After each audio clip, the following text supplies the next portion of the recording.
السلام علیکم ورحمۃ اللہ وبرکاتہ۔ صحافی دکن ٹی وی کے پروگرام نور ہدایت میں آپ کا خیر مقدم ہے۔ آج کا ہمارا ٹاپک ام المؤمنین حضرت سلمہ رضی اللہ تعالی عنہا۔ آپ کا نام ہند، کنیت سلمہ، قریش کے خاندان مخزوم سے تھی۔ نسب نامہ یہ ہے ہند بنت ابی امیہ سہیل یا حذیفہ بن مغیرہ بن عبداللہ بن عمرو بن مخزوم۔ ماں کا نام عاتکہ بنت عامر تھا اور وہ خاندان فراس سے تھی۔ حضرت سلمہ رضی اللہ تعالی عنہ کے والد ابو امیہ ایک دولت مند اور بے حد فیاض آدمی تھے۔ ان کی سخاوت اور دریا دلی کی شہرت چاروں طرف پھیلی ہوئی تھی۔ بیسیوں لوگ ان کے دسترخوان پر پلتے تھے۔ اگر کبھی سفر کرتے تو اپنے تمام ہمراہیوں کی خوراک اور ضروریات کی کفالت انہی کے ذمے ہوتی۔ ان فیاضیوں کی بدولت لوگوں نے انہیں زاد الراکب کا لقب دے رکھا تھا اور وہ تمام قبائل قریش میں نہایت عزت و احترام کی نظروں سے دیکھے جاتے تھے۔ حضرت سلمہ کا پہلا نکاح ان کے چچا زاد بھائی ابو سلمہ بن عبد الاسد سے ہوا۔ وہ نہایت سلیم الطبع نوجوان تھے۔ جب رسول کریم صلی اللہ علیہ وسلم نے تبلیغ حق کا آغاز فرمایا تو ناممکن تھا کہ ان کی پاک باز طبیعت اس سے متاثر نہ ہوتی۔ انہوں نے اپنے قبیلے کی مخالفت اور دوسرے مصائب کے علی الرغم فی الفور اسلام قبول کر لیا۔ حضرت سلمہ رضی اللہ تعالی عنہا بھی اسی زمانے میں دولت اسلام سے بہرہ ہو گئی۔ اسی طرح یہ دونوں میاں بیوی ان عظیم پاک فطرت انسانوں میں شامل ہو گئے جنہیں سابقون الاولون بننے کا شرف حاصل ہوا۔ ان سعید روحوں نے اسلام کی خاطر بڑی مصیبتیں اٹھائی، لیکن جادۂ حق سے ان کے قدم ذرہ برابر بھی نہ ڈگمگائے۔ جوں جوں اس مسلمانوں کی تعداد بڑھتی جاتی تھی، کفار بھی اپنی ایذا رسانیوں میں اضافہ کرتے جاتے تھے۔ جب ان کا ظلم حد سے بڑھ گیا تو رسول کریم صلی اللہ علیہ وسلم نے صحابہ کرام کو اجازت دے دی کہ جو شخص اپنے دین اور جان کے بچاؤ کے لیے ہجرت کرنا چاہے وہ حبش چلا جائے، جہاں ایک نیک دل عیسائی بادشاہ کی حکومت ہے۔ حضرت ابو سلمہ اور سلمہ اس وقت اسلام قبول کر چکے تھے، چنانچہ بعض روایتوں کے مطابق وہ بھی دوسرے مسلمانوں کے ہمراہ عازم حبشہ ہوئے۔ کچھ دن وہاں گزارنے کے بعد واپس آ گئے اور پھر مدینے کی طرف ہجرت کرنے کا قصد کیا۔ اس وقت حضرت ابو سلمہ کے پاس صرف ایک ہی اونٹ تھا۔ اس پر انہوں نے حضرت سلمہ اور اپنے ننھے بچے سلمہ کو سوار کرایا اور خود اونٹ کی نکیل پکڑ کر پاپیادہ چل پڑے۔ ابھی چند قدم ہی چلے ہوں گے کہ سلمہ کے خاندان کے لوگوں نے یعنی بنو مغیرہ کو پتہ چل گیا۔ انہوں نے اونٹ کو گھیر لیا اور ابو سلمہ سے کہا کہ تم جا سکتے ہو، لیکن ہماری لڑکی تمہارے ساتھ نہیں جا سکتی۔ یہ کہہ کر انہوں نے اونٹ کی نکیل ابو سلمہ کے ہاتھ سے چھین لی اور سلمہ کو زبردستی اپنے ساتھ لے چلے۔ اتنے میں ابو سلمہ کے خاندان کے لوگ بنو الاسد آ پہنچے۔ انہوں نے سلمہ کے بچے سلمہ پر قبضہ کر لیا اور بنو مغیرہ سے کہا کہ اگر تم اپنی لڑکی کو ابو سلمہ کے ساتھ نہیں جانے دیتے تو ہم اپنے قبیلے کے بچے کو تمہارے پاس نہیں چھوڑیں گے۔ ابو سلمہ سے کہا تو اکیلا جہاں جی چاہے جا سکتا ہے۔ اس وقت صحابہ کو مدینے کی طرف ہجرت کرنے کا اذن مل چکا تھا۔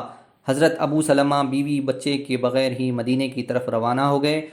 سلمہ بنو مغیرہ کے پاس اور ان کا بچہ بنو عبد الاسد کے پاس تھے۔ گویا دین حق کی خاطر تینوں باپ، بیٹا اور بیوی جدائی کی مصیبتیں برداشت کر رہے تھے۔ حضرت سلمہ رضی اللہ تعالی عنہا کو شوہر اور بچے کی جدائی کا فطری طور پر بہت صدمہ تھا۔ وہ روزانہ صبح کے وقت گھر سے نکلتی اور سارا دن ایک ٹیلے پر بیٹھ کر گریہ وزاری کرتی رہتی۔ پورا ایک سال ایسے ہی گزر گیا۔ ایک دن بنو مغیرہ کے ایک صاحب اثر اور رحم دل آدمی نے انہیں اس حال میں دیکھا تو اس کا دل پسیج ہو گیا۔ اس نے اپنے قبیلے کو اکٹھا کیا اور کہا کہ یہ لڑکی ہمارا ہی خون ہے، ہم کب تک اس بے کس کو اپنے شوہر اور بچے سے جدا رکھیں گے؟ اسے بنو مغیرہ بخدا ہمارا قبیلہ بڑا شریف اور شجاع ہے جو ظلم کو دوست نہیں رکھتا۔ اس نیک دل آدمی کی تقریر سن کر دوسرے لوگوں کو بھی رحم آ گیا۔ انہوں نے سلمہ کو اجازت دے دی کہ وہ مدینہ جا سکتی ہے۔ جب بنو عبد الاسد نے یہ واقعہ سنا تو انہیں بھی ترس آ گیا اور انہوں نے سلمہ کو اپنی ماں کے پاس بھیج دیا۔ اب حضرت سلمہ رضی اللہ تعالی عنہا نے بچے کو گود میں لیا اور اونٹ پر سوار ہو کر مدینے کی طرف روانہ ہوئیں۔ راستے میں تنعیم کے مقام پر انہیں ایک شریف النفس آدمی عثمان بن طلحہ بن ابی طلحہ ملے۔ انہوں نے جب سلمہ کو ایک ننھے بچے کے ہمراہ تنے تنہا سفر کرتے دیکھا تو دل میں آیا، اے عثمان، یہ مردانگی سے بعید ہے کہ قریش کی یہ عورت یوں تنہا سفر کرے اور تو اس کی مدد نہ کرے۔ انہوں نے سلمہ کے اونٹ کی نکیل پکڑی اور کشاں کشاں مدینے کی طرف چل پڑے۔ جب کہیں پڑاؤ ہوتا تو وہ کسی درخت کی اوٹ میں ہو جاتے اور چلنے کے وقت اونٹ تیار کر کے لے آتے۔ غرض یوں ہی چلتے چلاتے وہ قبا پہنچے۔ ابو سلمہ یہیں مقیم تھے۔ عثمان بن طلحہ یہاں سے مکہ واپس چلے گئے اور سلمہ کی ملاقات اپنے بچھڑے ہوئے شوہر سے ہوئی۔ وہ اپنی نیک سیرت بیوی اور بچے کو پا کر خدا کا شکر بجا لائے۔ حضرت سلمہ نے عثمان بن طلحہ کی نیکی کو ہمیشہ یاد رکھا۔ ان کا قول تھا، میں نے عثمان بن طلحہ سے زیادہ ساتھ دینے والا شریف آدمی نہیں دیکھا۔ سن 3 ہجری میں حضرت ابو سلمہ جنگ احد میں شریک ہوئے اور نہایت پامردی سے داد شجاعت دی۔ ان کا بازو ایک زہریلے تیر سے زخمی ہو گیا۔ علاج سے وقتی طور پر صحت یاب ہو گئے، لیکن چند ماہ بعد یہ زخم پھر ہرا ہو گیا اور اسی کی تکلیف سے واصل بحق ہو گئے۔ حضرت سلمہ کو ان کی وفات سے سخت صدمہ پہنچا۔ بار بار پکارتی تھی، ہائے ہائے، غربت میں یہ کیسی موت آئی ہے۔ جب رسول کریم صلی اللہ علیہ وسلم کو حضرت ابو سلمہ کی وفات کی خبر ملی تو حضور صلی اللہ علیہ وسلم خود ان کے گھر تشریف لے گئے اور سلمہ کو صبر کی تلقین فرمائی اور فرمایا، ابو سلمہ کی مغفرت کی دعا مانگو۔ حضرت ابو سلمہ کی آنکھیں وفات کے وقت کھلی رہ گئی تھی۔ حضور نے اپنے دست مبارک سے خود ان کی آنکھیں بند کی۔ ان کی نماز جنازہ پڑھتے وقت حضور نے تکبیریں کہیں۔ لوگوں نے پوچھا، یا رسول اللہ، آپ نے 9 تکبیریں کیسی پڑھی؟ فرمایا، ابو سلمہ 1000 تکبیروں کے مستحق تھے۔ حضرت ابو سلمہ بڑے عظیم المرتبت صحابی تھے۔ ان کی زندگی میں ایک بار حضرت سلمہ نے ابو سلمہ سے کہا، میں نے سنا ہے کہ اگر کسی عورت کا شوہر اس کی زندگی میں فوت ہو جائے اور وہ عورت اس کے بعد دوسرا نکاح نہ کرے تو اللہ اسے بھی جنت میں داخل کرتا ہے۔ اسی طرح کسی مرد کی زندگی میں اس کی بیوی واصل بحق ہو جائے اور وہ مرد اس کے بعد دوسرا نکاح نہ کرے تو اللہ تعالیٰ اس مرد کو بھی فردوس بری میں جگہ دیتا ہے۔ آؤ ہم دونوں عہد کر لیں کہ ہم میں سے جو پہلے مرے دوسرا اس کے بعد مجرد زندگی گزارے۔ حضرت ابو سلمہ نے فرمایا، کیا تم میرا کہا مانو گی؟ حضرت سلمہ نے جواب دیا، کیوں نہیں، اس سے بڑھ کر کے میرے لیے کیا سعادت ہو سکتی ہے؟ حضرت ابو سلمہ نے فرمایا، تو سنو، اگر میں پہلے مر جاؤں تو تم میرے بعد ضرور نکاح کر لینا۔ پھر حضرت ابو سلمہ نے دعا مانگی، اے مولا کریم، اگر میں سلمہ کی زندگی میں مر جاؤں تو اسے مجھ سے بہتر جانشین دے۔ ایک روایت میں ہے کہ جب رسول کریم صلی اللہ علیہ وسلم حضرت ابو سلمہ کی وفات پر تعزیت کے لیے حضرت سلمہ کے ہاں تشریف لے گئے تو آپ نے بھی سلمہ کو تلقین کی کہ اے سلمہ، ابو سلمہ کے حق میں دعائے خیر مانگو اور اللہ سے التجا کرو کہ وہ تمہیں ابو سلمہ سے بہتر جانشین دے۔ حضرت سلمہ سوچا کرتی کہ ابو سلمہ سے بہتر کون ہو سکتا ہے، تاں کہ وہ حضور کے نکاح میں آ گئی۔ ابن سعد رحمۃ اللہ علیہ کا بیان ہے کہ حضرت ابو سلمہ کی وفات کے کچھ عرصہ بعد حضرت ابو بکر صدیق نے حضرت سلمہ کی قسم پرسی کے خیال سے انہیں نکاح کا پیغام بھیجا، لیکن انہوں نے انکار کر دیا۔ حضور نبی کریم صلی اللہ علیہ وسلم بھی حضرت سلمہ کی قسم پرسی اور بے مائگی سے بہت متاثر تھے، اور ابو سلمہ اور سلمہ نے راہ حق میں جو مصیبتیں اٹھائی تھیں حضور کو ان کو بے حد احساس تھا۔ چنانچہ سرور عالم صلی اللہ علیہ وسلم نے حضرت عمر فاروق کی معرفت سلمہ کو نکاح کا پیغام بھیجا۔ حضرت سلمہ نے قبول کر لیا اور شوال 4 ہجری میں وہ حضور کے نکاح میں آ گئی۔ نکاح کے بعد وہ حضرت زینب بنت خزیمہ کے گھر لائی گئی جو وفات پا چکی تھی۔ حضرت سلمہ نے پہلے ہی دن اپنے ہاتھ سے کھانا تیار کیا۔ حضور نے سلمہ کو خرمے کی چھال سے بھرا ہوا ایک چرمی تکیہ، 2 مشکیزیں اور 2 چکیاں عطا فرمائی۔ حضور سے نکاح کے بعد بھی انہوں نے اپنے پہلے شوہر کی اولاد کی پرورش نہایت شفقت اور توجہ سے کی۔ ایک دفعہ رسول کریم صلی اللہ علیہ وسلم سے پوچھا، یا رسول اللہ، مجھے ان بچوں کی پرورش کا اجر ملے گا یا نہیں؟ فرمایا ہاں۔ حضرت سفینہ حضرت ام سلمہ کی غلام تھی۔ انہوں نے سفینہ کو اس شرط پر آزاد کر دیا کہ وہ زندگی بھر نبی کریم صلی اللہ علیہ وسلم کی خدمت کرے گی۔ حضرت ابو لبابہ انصاری رضی اللہ تعالی عنہ ایک سادہ دل صحابی تھے۔ غزوہ احزاب کے بعد حضور نے بنو قریظہ کے شریر اور بد عہد یہودیوں کا محاصرہ کیا تو آپ صلی اللہ علیہ وسلم نے حضرت ابو لبابہ کو یہودیوں سے گفتگو کے لیے بھیجا۔ دوران گفتگو میں ان سے ایک ایسا اشارہ ہو گیا جس سے مترشح ہوتا تھا کہ حضور کا ارادہ یہودیوں کو قتل کرنے کا ہے۔ حضرت ابو لبابہ کو بعد میں احساس ہوا کہ انہوں نے مسلمانوں کا راز افشا کیا تو بہت منفعل ہوئے۔ اپنی غلطی کی تلافی کے لیے اپنے آپ کو مسجد نبوی کے ستون سے باندھ دیا اور توبہ استغفار میں مشغول ہو گئے۔ چند دن بعد سرور عالم صلی اللہ علیہ وسلم حضرت ام سلمہ رضی اللہ تعالی عنہا کے ہاں تشریف لے گئے۔ صبح اٹھے تو چہرہ اقدس متبسم تھا۔ فرمایا آج ابو لبابہ کی توبہ قبول ہو گئی۔ حضرت ام سلمہ کو بھی بے حد مسرت ہوئی۔ عرض کی، یا رسول اللہ، اگر اجازت ہو تو ابو لبابہ کو خوشخبری سنا دوں؟ فرمایا ہاں، اگر چاہو۔ حضرت ام سلمہ اپنے حجرے کے دروازے پر کھڑی ہو کر پکاری، ابو لبابہ مبارک ہو، تمہاری توبہ قبول ہو گئی۔ حضرت ابو لبابہ سجدہ شکر بجا لائے۔ دوسرے صحابہ کرام میں بھی یہ خبر آنن فانن پھیل گئی اور وہ سب ابو لبابہ کو مبارکباد دینے مسجد نبوی میں اکٹھا ہو گئے۔ ایک دن نبی کریم صلی اللہ علیہ وسلم حضرت ام سلمہ کے گھر تھے کہ آیت تطہیر انما یرید اللہ لیذہب عنکم الرجز اہل البیت کا نزول ہوا۔ حضور نے حضرت فاطمۃ الزہرا، حضرت علی کرم اللہ وجہ، حضرت امام حسن اور حضرت امام حسین کو بلایا، ان پر اپنا کمبل ڈال دیا اور فرمایا، بار الہا، یہ میرے اہل بیت ہیں۔ حضرت ام سلمہ نے پوچھا، یا رسول اللہ، کیا میں بھی اہل بیت میں سے ہوں؟ فرمایا، تم اپنی جگہ پر ہو اور اچھی ہو۔ ایک اور روایت میں ہے کہ آپ نے جواب میں فرمایا، بلا انشاء اللہ، ہاں اگر خدا نے چاہا۔ 6 ہجری میں رسول کریم صلی اللہ علیہ وسلم نے 1400 صحابہ کے ہمراہ حج بیت اللہ کے لیے مکے کا عزم فرمایا۔ قریش نے سنا تو انہوں نے مسلمانوں کی مزاحمت کا ارادہ کر لیا۔ حضور کو قریش کے عزائم کا علم ہوا تو آپ نے مکے سے چند میل کے فاصلے پر حدیبیہ کے مقام پر قیام فرمایا اور حضرت عثمان ذو النورین کے ذریعے قریش کو پیغام بھیجا کہ ہمارا لڑنے کا ارادہ نہیں ہے، صرف حج کرنا مقصود ہے۔ حضرت عثمان کے جانے کے بعد افواہ پھیل گئی کہ قریش نے انہیں شہید کر دیا۔ اس وقت نبی کریم صلی اللہ علیہ وسلم نے تمام صحابہ سے جانثاری کی بیعت لی کہ اگر قریش مکہ سے ان کے ظلم کا انتقام لینے کے لیے لڑنا بھی پڑا تو آخری دم تک لڑیں گے۔ یہ بیعت تاریخ میں بیعت رضوان کے نام سے مشہور ہوئی۔ اس بیعت کا حال سن کر قریش مرعوب ہو گئے اور انہوں نے ان شرائط پر مسلمانوں سے صلح کر لی۔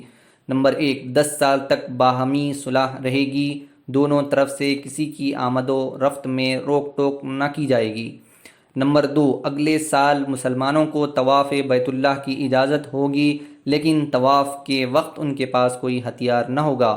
نمبر 3، تمام قبائل مختار ہے، خواہ قریش سے مل جائیں یا مسلمانوں کا ساتھ دیں، حلیف قبائل بھی یہی حقوق ہوں گے۔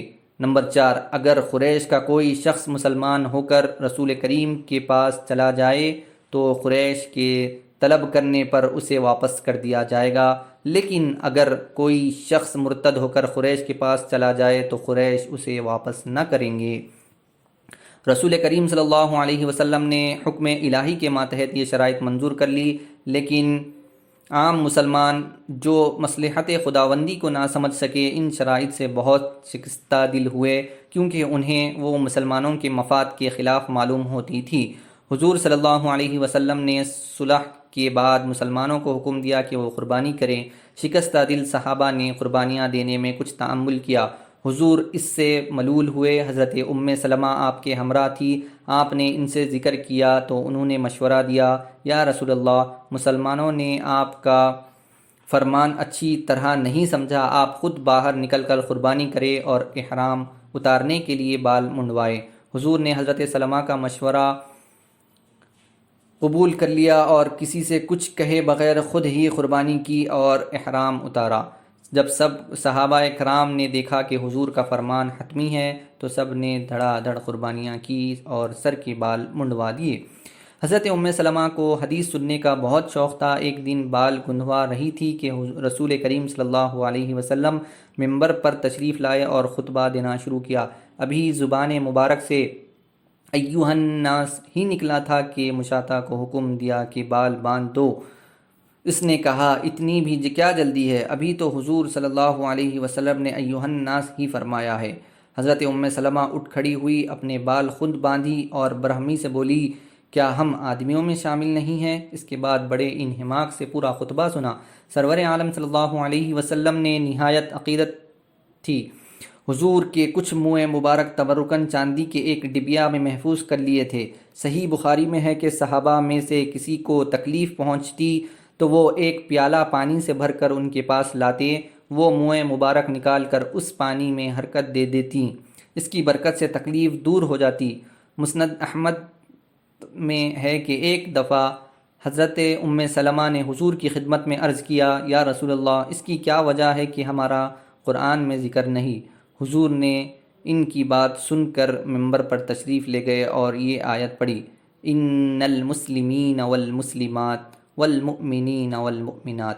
علامہ ابن سعد کا بیان ہے کہ 11 ہجری میں سرور عالم صلی اللہ علیہ وسلم علیل ہو گئے تو حضرت سلمہ حضور کی خبرگیری کے لیے اکثر حضرت عائشہ کے حجرے میں جاتی تھی۔ ایک دن حضور کو بہت علیل دیکھا تو ان کی چیخ نکل گئی۔ حضور نے منع فرمایا کہ مصیبت میں چیخنا مسلمانوں کے لیے مناسب نہیں۔ حضرت سلمہ کی زندگی نہایت زاہدانہ تھی، عبادت الہی سے بڑا شغف تھا، ہر مہینے میں 3 روزے بھی التزام رکھتی تھی۔ رمضان المبارک کے روزوں کے علاوہ اوامر و نواہی کی بھی بے حد پابند تھی۔ ایک مرتبہ ایک ہار پہن لیا جس میں کچھ سونا بھی شامل تھا، حضور نے اس کو ناپسند فرمایا تو اس کو اتار ڈالا یا توڑ دیا۔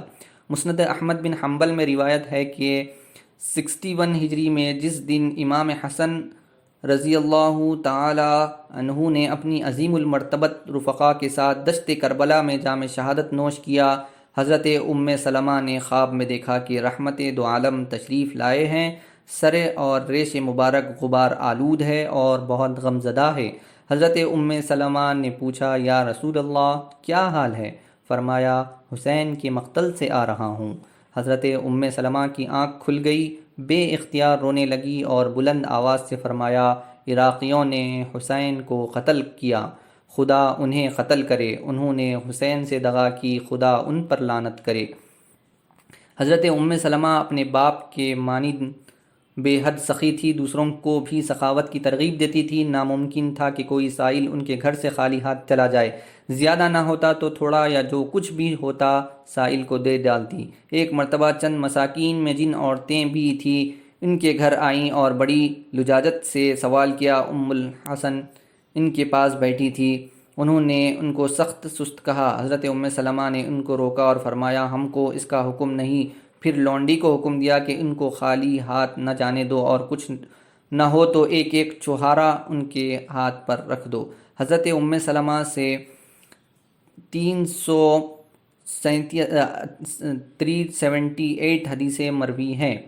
فضل و کمال میں حضرت عائشہ کے بعد انہی کا درجہ مانا جاتا ہے۔ قرآن کی قراءت نہایت عمدہ طریقے سے کرتی تھی اور یہ حضور کی قراءت سے مشابہ رکھتی تھی۔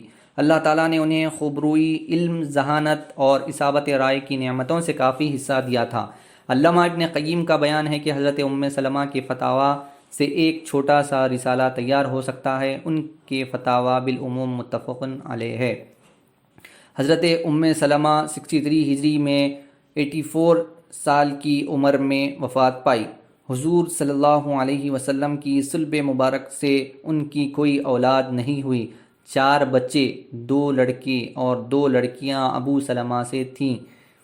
ان کے نام یہ ہیں: سلمہ حبشہ میں پیدا ہوئے۔ رسول کریم صلی اللہ علیہ وسلم نے حضرت حمزہ کی دختر امامہ کا نکاح انہوں سے کیا تھا۔